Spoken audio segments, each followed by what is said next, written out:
Bibo!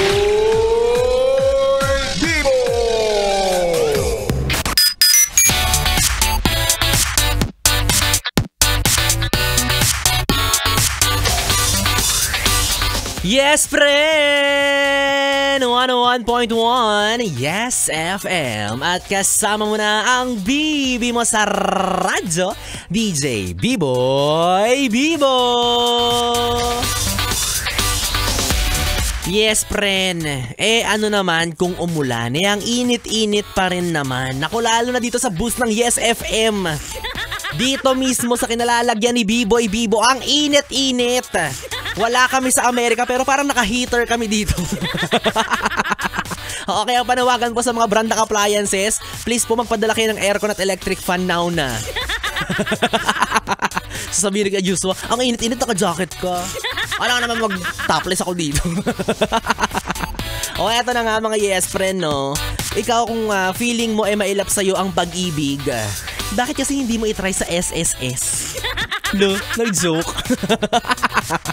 Ano ka ba? Tsaka ang pag-ibig, hindi na dapat pinoproblema yan kasi kusang kinakaltas sa sweldo yan buwan-buwan. Diba?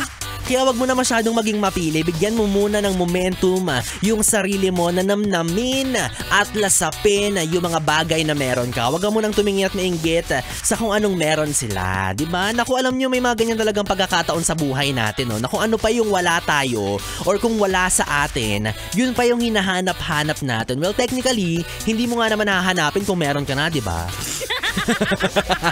Pero ang sinasabi ko lang kasi may mga bagay na dapat minsan pag meron na tayo, ipagpasalamat na lang natin, 'di ba? Kung ano yung nandyan. Mga bagay na madalas without knowing, nati-take for granted na pala natin. O sige, sabihin na natin na hindi man sa mga material na bagay o sa mga pangarap mo sa buhay yan, 'di ba? Tignan natin yung perspective ng pagiging hindi kontento sa kung sino yung karelasyon mo ngayon. Yan. Yan sinasabi ko, may jowa ka ng ka-holding hands, tumitingin ka pa sa kung sino-sino.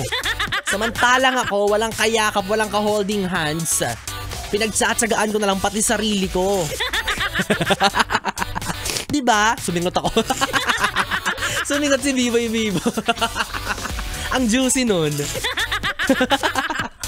Diba, ikaw, hindi ka kontento sa GF mong maalaga, masinop, mapagkakatiwalaan kasi may kulang sa kanya, hindi siya sobrang ganda. Diba, hindi ka kontento kasi hindi ka gandahan yung GF mo, kaya naghanap ka ng sobrang maganda, maladyosa, maladiwata. Pero hindi naman maalaga, hindi masinop, burara, walang alam sa buhay kundi magpaganda, diba? Mag-level up tayo, ikaw mister. Ayaw mo na kay misis kasi from manipis naging majubis. Diba, nung wala pa kayong anak, yung ganda at kaseksihan niya para sa'yo ay suwak na suwak.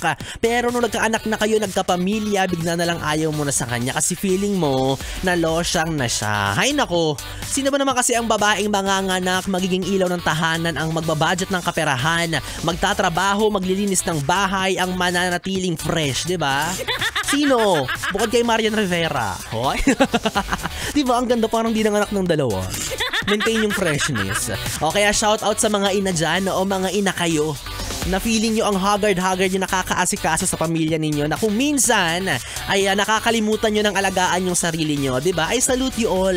Yan yung tinatawag nating unconditional love, na di bali ng mahaggard siya, at least naaasikaso niya ng maayos yung pamilya niya. At least, diba, yung mister at mga anak niya, planchado yung uniform. Yan, presentable.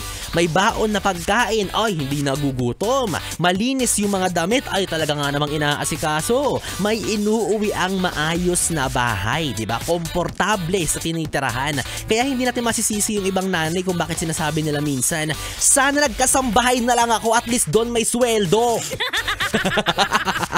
Totoo naman, diba? Haggard ka man sa mata ng karamihan, kumikita ka naman ng kaperahan.